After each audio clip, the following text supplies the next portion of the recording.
اور اب بات کریں گے غزہ کی صورتحال کی، تو اسرائیل کی وحشیانہ بمباری عوام کے ساتھ ساتھ اب حماس لیڈرشپ کو بھی نشانہ بنانا شروع کر دیا۔ غزہ میں حماس لیڈر اسماعیل ہانیہ کے گھر ڈرون میزائل کا حملہ۔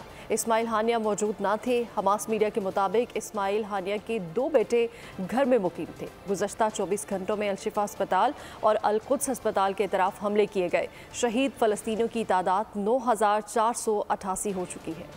اسرائیل نے غزہ میں حماس لیڈر اسماعیل ہنیہ کے گھر کو ڈرون میزائل کا نشانہ بنا دیا۔ غزہ پٹی میں واقع ان کے گھر غزہ ہاؤس میں ان کی فیملی کے موجود ہونے کے بارے میں تفصیلات سامنے نہیں آئیں۔ اسماعیل ہنیہ ترکیہ اور غزہ کے درمیانی علاقے میں نامعلوم مقام پر رہائش پذیر ہیں، جبکہ ان کے 2 بیٹے گھر میں مقیم تھے۔ اسرائیلی بمباری کا سلسلہ تاحال جاری ہے۔ گزشتہ 24 گھنٹوں میں الشفا اسپتال اور القدس اسپتال کے احاطے کو نشانہ بنایا گیا، جس میں 15 افراد شہید ہوئے۔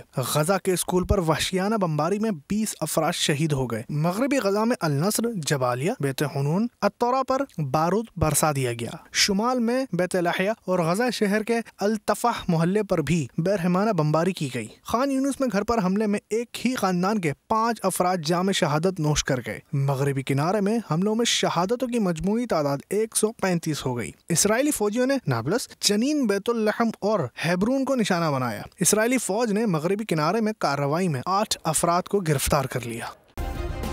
سبسکرائب کریں اور بیل دبائیں تاکہ کوئی خبر رہ نہ جائے۔